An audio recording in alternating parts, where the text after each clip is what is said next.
उपस्थित सभी साथियों मेरा सादर सेवा जोहार है, जो कि आप लोगों ने अपना विस्तृत समय दे करके सभा में उपस्थित हुए और इस कार्यक्रम को सफल बनाए।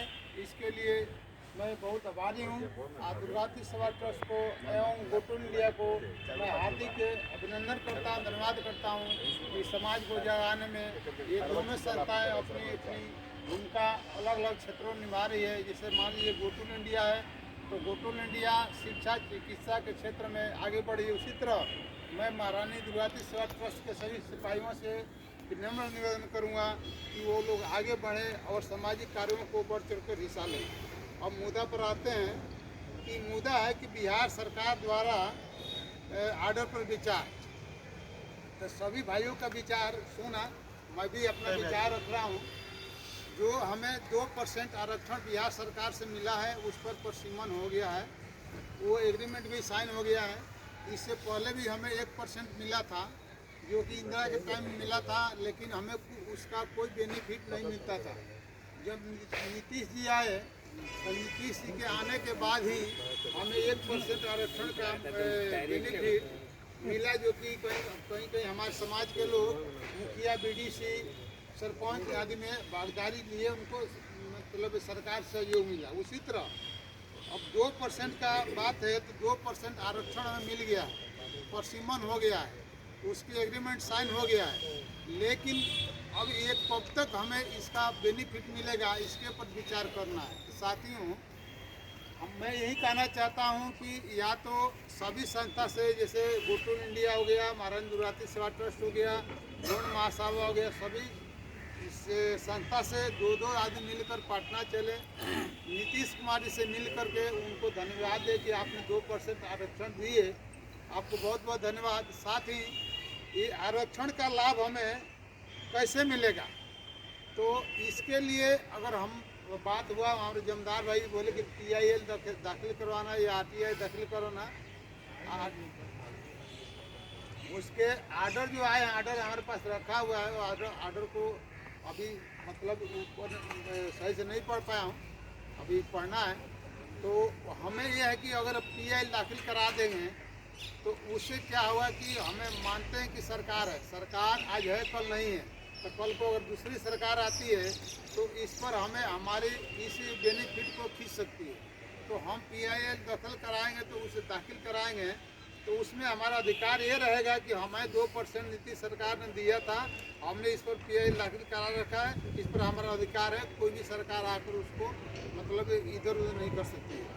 दूसरा बात ये हुआ है कि ये तो जैसे पहले हमें मिला था कि पत्तल चल गया था, उसमें खाना नहीं आया, तो वही हिसाब वही भी है। 2% के हिसाब से हमारा एक सांसद होगा, सिवान, छपरा, गोपालगंज में एक सांसद होना चाहिए, 4 से 5 विधायक होना चाहिए, उसके बाद BDC है, मुखिया है, सरपंच है, वार्ड है, तो बहुत सारा है,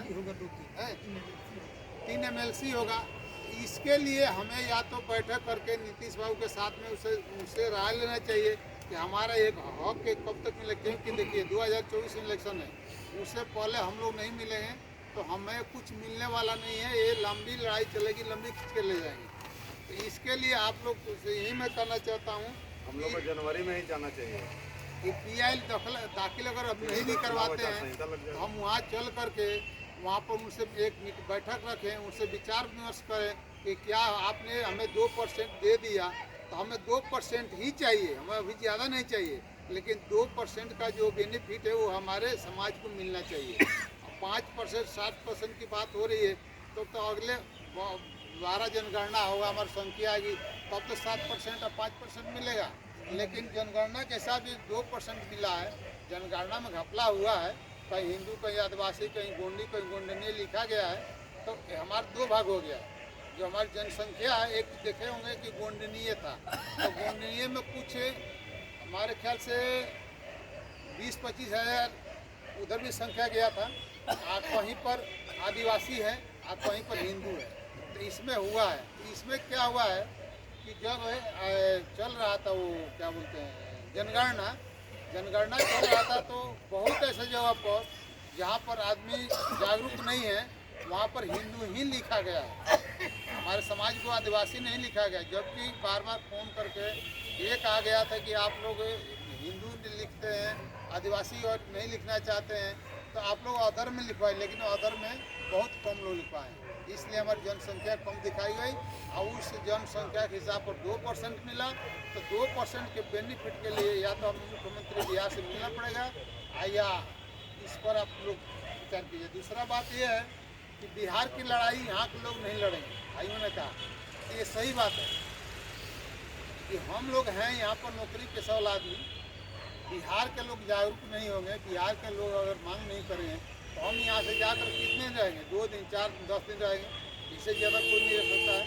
तो उनको जागरूक किया जाए कि वो इस मुद्दे को आगे बढ़ाएं, उनको आर्थिक सहयोग दिया जाए कब, जबकि वो सही काम करें तब।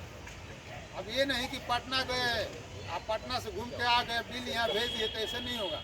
वहाँ मीटिंग करें, मीटिंग का रिकॉर्डिंग भेजें, वीडियो फोटो भेजें कि हम लोग मीटिंग किए हैं, इस मुद्दे पर मीटिंग हुआ है। उसके बाद हो गया कि जनगणना हो गया, सहयोग राशि का हुआ, नीतीश कुमार सरकार का तो हो गया। गो टू इंडिया है, जैसे मान लीजिए गो टू इंडिया हमारे शिक्षा के क्षेत्र में काम कर रहा है, हर जगह वो अपना ब्रांच खोल रहे हैं, हर जगह मतलब लोगों को प्रशंसा के वो हो रहे हैं कि बच्चों को पढ़ाइए, बच्चों को लिखाइए। हम यहाँ भी कहते हैं कि एक रोटी कम खाइए लेकिन बच्चों को पढ़ाइए। देखिए शिक्षा एक ऐसा हथियार है कि हम किसी भी जंग को जीत सकते हैं। अगर शिक्षा नहीं है, आप 5 मंजिल मकान बना दीजिए, आपके घर में शिक्षा नहीं है, बच्चे आपका अशिक्षित है तो उसको बेच के खा जाएंगे। तो इसलिए शिक्षा जरूरी है। साथ ही 1 जनवरी में मतलब रोस्टर, 1 जनवरी में रोस्टर के ऊपर विचार करना है, रह गया। अब दूसरा मुद्दा है बैठक में जनसंख्या जागरूकता अभियान। तो हम अपने समाज को कैसे जागरूक करें? गो टू इंडिया हर जगह अपना ब्रांच बना रहा है, हम भी अपना बिहार में ब्रांच बनाए हैं। 22 जून 2022 को भी प्रोग्राम किए हैं, 21 में प्रोग्राम किए हैं। लेकिन क्या होता क्या है, देखिए यहाँ फिर भी हम रिक्वेस्ट करते हैं, मैसेज भेजते हैं, फ़ोन करते हैं तो लोग आते हैं। लेकिन बिहार में क्या होता है, हमारे समाज के अंदर सबसे बड़ा कमी यही कि हम किसी से कम नहीं हैं, हम आपका बात नहीं मानेंगे। तो जब तक हमारे समाज का आदमी अपने समाज के किसी भी व्यक्ति को नेता नहीं मानेगा तो कहाँ से, जब तक हम एक भगवान को नहीं पूजेंगे तब तक हमारे अंदर एकता कहाँ से आएगी। अभी हम लोग यहाँ इतने लोग बैठे हैं, कोई वर्मा को पूछता है, कोई विष्णु को पूछता है, गणेश को पूछता है, इस तरह के 33 करोड़ देवी देवता है, 33 करोड़ को हम पूछते हैं। हम एक चीज़ को माने, बाबा साहब अम्बेडकर को माने, जिन्होंने संविधान लिखा और संविधान के संविधान पर हमें चलना चाहिए, तभी हमारे समाज में एकता आ सकता है, हमारा समाज आगे बढ़ सकता है। और दूसरा बात रह गया बैठक में उपस्थिति। तो बैठक में उपस्थिति तो बहुत ही कम रहता है, चाहे वो बैठक नारायण तिरुपति सेवा ट्रस्ट का हो या गो टू इंडिया का हो। उसमें होता क्या है कि बाहर से तो आदमी आ जाते हैं, अब यहाँ पर भी बाहर के काफ़ी लोग आए हैं, लेकिन हमारे कॉलोनी के लोकल लोग हैं वो बहुत कम हैं। तो इस पर विचार करना है। ये हम यही कहना चाहते हैं कि या तो अगले सैटरडे संडे में आप लोग छुट्टी निकालिए, 5 आदमी 7 आदमी मिलकर दूर टू दूर जहाँ तक घूम सकते हैं घूम के, भाई आप लोग बैठक में क्यों नहीं आते, क्या नाराजगी है? आखिर अपना बैठक में आने से बहुत सारा फायदा है, समाज से जुड़ने से बहुत सारा फायदा है, शादी ब्याह से लेकर के, पढ़ाई लिखाई से लेकर, वर्ग मेहर से लेकर हर चीज़ में फ़ायदा है। आज मान लिए हमारे डॉक्टर साहब हैं, गो टू इंडिया का राष्ट्रीय सचिव अध्यक्ष, राष्ट्रीय अध्यक्ष हैं। तो आज जब हम लोग जानते हैं तभी तो किसी को कुछ प्रॉब्लम होता है, कोई दिक्कत होता है तो फ़ोन करते हैं, सर हमारा आदमी है, अपने समाज का आदमी, इसको देखिए, तो सहयोग करते हैं और उनका इलाज भी करते हैं। आज जो आदमी समाज में नहीं आता है, प्राइवेट में जाएगा तो वो जहाँ उसका 500 में काम होना तो 50,000 लगेगा। तो समाज में आने से हर तरह का फायदा है, शिक्षा से लेके, शादी ब्याह से लेके, सामाजिक से लेके हर तरह का फायदा है। उसके बाद है अन्य सामाजिक मुद्दे पर विचार। तो अन्य सामाजिक मुद्दे पर विचार तो सब लोगों ने रखा, सब लोगों का विचार सराहनीय है। रह गया कि देखिए अभी ऐसा कह रहे थे कि शिक्षा माँ बाप चले जाते हैं, तो ये हकीकत बात है। जितने नशा करने वाले बच्चे मिलेंगे वो सब छोटे समाज के मिलते हैं, चाहे वो इंजेक्शन लें, शराब पिए, जुआ खेलें, जितने मतलब खराब वाइब है सब वो छोटे कास्ट के लोगों में, सिर्फ गोंड जाति का ही नहीं है। अभी आप वहाँ पर देखिए, वहाँ पर 20 बच्चे बैठे हैं, अपने समाज के लोग वहाँ पर 20 लोग ताश खेल रहे हैं। उनको परसों बोला गया कि मीटिंग माना कोई नहीं आया, क्यों भाई? उनका असली जो है टारगेट वो ताश है, क्योंकि ताश से ही उनका समय पास होगा, समाज मानने से उनका कोई समय पास नहीं होगा। उनको समाज कब याद आता है?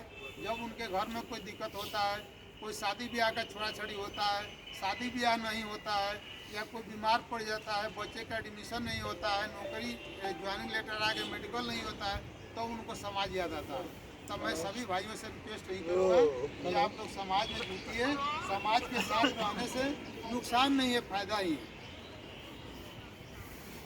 बाकी ज़्यादा क्या बोलना है, बाकी मदन भैया बोलेंगे। मुझे ज़्यादा बोलने पर रोक लगाया गया है, इसलिए मैं यहीं पर अपनी अभी बात हम एक जन अपने भाई भेटैला हम केने बा घरवा जी वहां के और चल जे होने से लगवा बा घर और घुस गई हमें अपना घर। जय किशन भैया, जय किशन, जय किशन।